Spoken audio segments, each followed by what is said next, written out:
Bismillahirrahmanirrahim.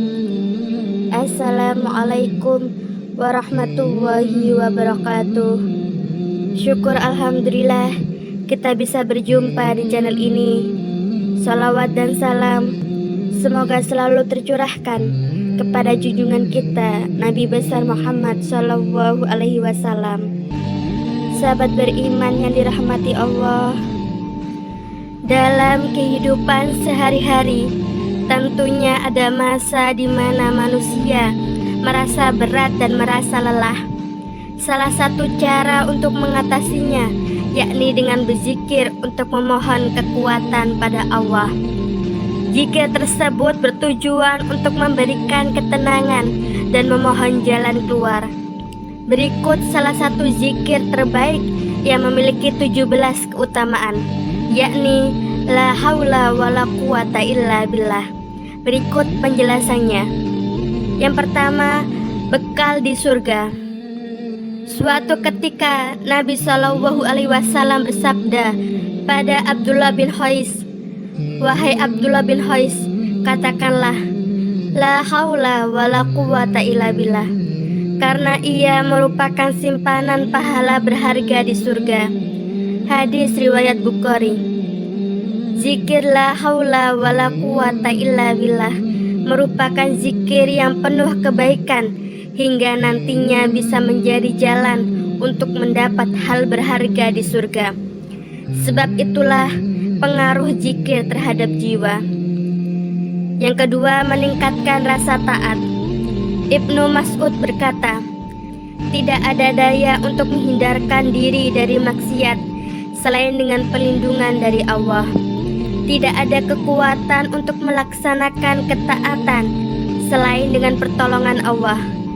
Zikir la haula wala quwata illa billah akan memberikan rasa taat yang lebih, sebab menyadari secara langsung pertolongan dan perlindungan dari Allah sebagai wujud kasih sayang Allah kepada hambanya.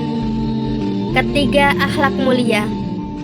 Dari Abi Musa al-Asy'ari radhiyallahu anhu, ia berkata, Rasulullah Shallallahu Alaihi Wasallam berkata kepadaku, maukah aku tunjukkan kepadamu salah satu bacaan yang menjadi simpanan kekayaan di dalam surga? Maka aku menjawab, tentu wahai Rasulullah. Maka beliau menjawab, ucapkanlah la haula wala quwata illa billah. Jelas bahwa zikir la haula wala quwata illa billah merupakan akhlak mulia yang sering dilakukan orang saleh yang memahami alasan pentingnya akhlak mulia menurut Islam. Keempat, melindungi dari bahaya. Suatu ketika di zaman dulu, zikir la haula wala quwata illa billah merupakan pertolongan untuk lepas dari bahaya. Sebab termasuk keutamaan berzikir kepada Allah, yaitu suatu ketika Al-Asja'i melaporkan kepada Rasulullah Shallallahu Alaihi Wasallam bahwa anaknya yang bernama Auf telah ditawan oleh musuh. Maka Rasulullah berpesan kepadanya agar Al-Asja'i mengutus seseorang untuk menemui anaknya dan menyampaikan agar Auf memperbanyak membaca la haula wala quwata illa billah. Yang kelima, memberikan kekuatan. Dan zikir la haula wala quwata illa billah terbukti memberikan kekuatan dan keberhasilan sebagai cara menjadi orang sukses menurut Al-Quran. Maka setelah hal tersebut disampaikan dan Auf memperbanyak membaca la haula wala quwata illa billah, terjadilah bermacam keajaiban. Betapa tidak, tali kulit yang mengikat tangan Auf tiba-tiba terlepas. Maka Auf pun kabur dengan menunggang onta milik musuh. Yang keenam, jalan keluar segala kesusahan. Dan barang siapa yang bertakwa kepada Allah, maka Allah akan menjadikan baginya jalan keluar. Quran Surat At-Talaq ayat 2. Memang zikir la haula wala quwata illa billah ialah jalan keluar atas segala permasalahan dan memberikan pertolongan atas segala kesusahan atau kesulitan yang sedang dihadapinya. Yang ketujuh, sunnah Rasulullah.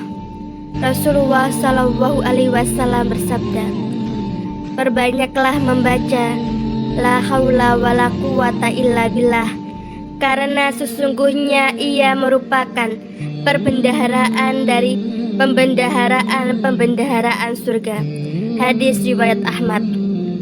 Rasulullah mengajarkan kepada umatnya untuk memperbanyak zikir la haula wala quwata illa billah, sebab menjadi sesuatu yang disukai Allah dan memiliki banyak kebaikan. Yang kedelapan, penawar segala penyakit.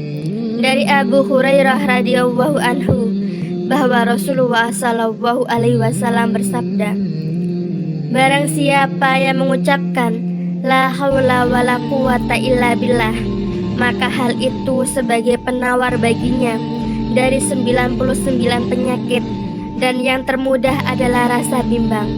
Hadis riwayat Tabrani.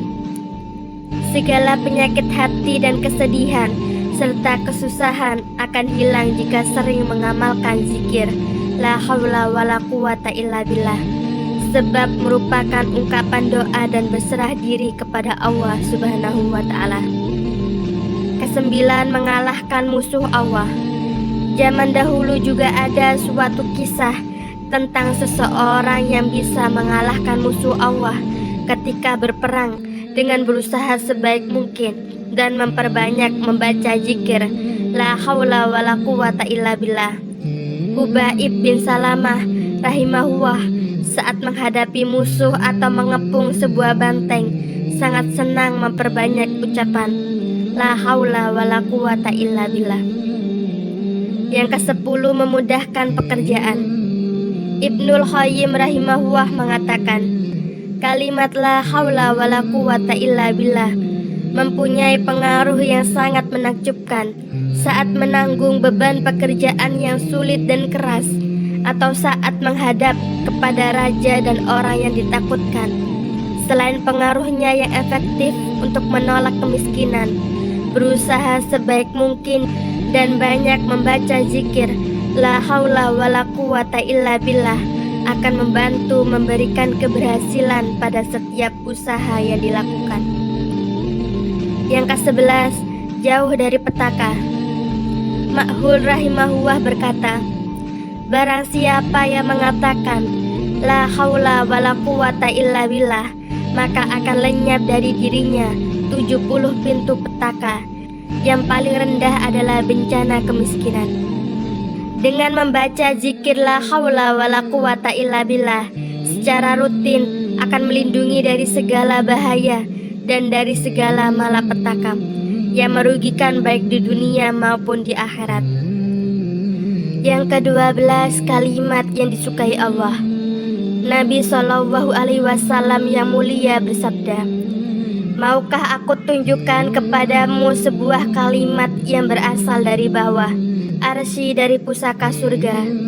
Katakanlah olehmu la haula wala quwata illa billah. Niscaya Allah akan mengatakan, hambaku telah menyerahkan dirinya dan meminta perlindungan. Hadis riwayat Al-Hakim dan Abu Hurairah radhiyallahu anhu. Allah menyukai hambanya yang banyak menyebut zikir la haula wala quwata illa billah, sebab menjadi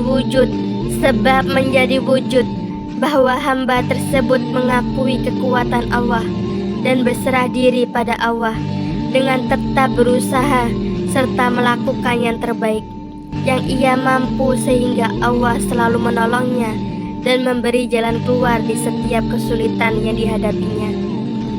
Yang ke-13, jauh dari laknat Allah. Perbanyaklah al-ba'iyat al-syalihat, yaitu tasbih, tahlil, tahmid, takbir, dan la haula wala quwata illa billah. Hadis riwayat Ahmad, Ibnu Hibban, dan Al-Hakim dari Abu Sa'id radhiyallahu anhu. Tentunya zikir la haula wala quwata illa billah yang merupakan salah satu zikir terbaik akan menjauhkan dari laknat Allah sebab memiliki pahala dan nilai yang begitu tinggi di mata Allah. Yang ke-14, berserah kepada Allah. Imam An-Nawawi berkata, la haula wa la quwata illa billah. Itulah kalimat yang digunakan untuk menyerahkan diri dan menyatakan bahwa kita tidak mempunyai hak untuk memiliki sesuatu urusan. Ia kalimah yang menyatakan bahwa seseorang hamba tiada mempunyai daya upaya untuk menolak sesuatu kejahatan atau kemudaratan dan tiada mempunyai daya kekuatan untuk mendatangkan kebaikan kepada dirinya, melainkan dengan kudrat iradat Allah Subhanahu wa Ta'ala juga. Manusia memang hanya bisa berusaha dan hasil wajib diserahkan sepenuhnya kepada Allah, sehingga hanya membaca zikir la haula wa la quwata illa billah dan segala sesuatu akan datang sendiri. Namun juga harus disertai usaha maksimal sehingga apa yang diusahakan berhasil dan benar-benar memberikan keberkahan untuk hidup di dunia dan di akhirat. Ke-15, jauh dari penyakit hati. La haula wa la quwata illa billah. Secara lengkap kita juga dapat menambah lafaz Aliyil Azim yang berarti yang maha tinggi lagi maha agung di belakangnya. Boleh menambah pujian lain dalam zikir la haula wa la quwata illa billah, sebab akan menjauhkan diri dari rasa sombong dan menjauhkan dari segala penyakit hati yang berbahaya. Ke-16, mententramkan hati. La haula wa la quwata illa billah berulang-ulang kali menyerahkan segenap hatinya kepada Sang Khalik. Insya Allah jiwanya akan tenang, tentram, dan segala urusan kembali kepada Allah Ta'ala. Tentunya semua zikir termasuk zikir la haula wa la quwata illa billah akan memberikan ketenangan hati sehingga ia jauh dari hati yang gundah atau sesat. Ke-17, dekat dengan Allah. Ada banyak kisah mengenai zikir la haula wa la quwata illa billah yang memberikan pertolongan untuk para nabi dan rasul terdahulu. Sebab zikir tersebut akan mendekatkan seseorang kepada Allah, sehingga dengan izin Allah kesulitan apapun yang dihadapinya dapat dijalani dan dilewati dengan indah dan penuh keberhasilan. Pertolongan Allah Subhanahu wa Ta'ala bukan hanya hak monopoli para nabi, seperti ketika Nabi Ibrahim alaihissalam yang tetap bugar meski dibakar api oleh Raja Namrud, atau Nabi Musa alaihissalam yang dikejar musuh dan tersudut di tepi laut sehingga Allah Subhanahu wa Ta'ala memberikan pertolongannya dengan terbelahnya laut, ataupun Nabi Yunus alaihissalam yang dalam keadaan putus asa terbuang dari kapal kemudian dimakan seekor ikan hiu tapi bisa tetap hidup. Juga ketika Rasulullah Shallallahu Alaihi Wasallam dikejar musuh hingga mulut gua bersama sahabat Abu Bakar As-Siddiq, tetapi musuh tidak dapat melihatnya.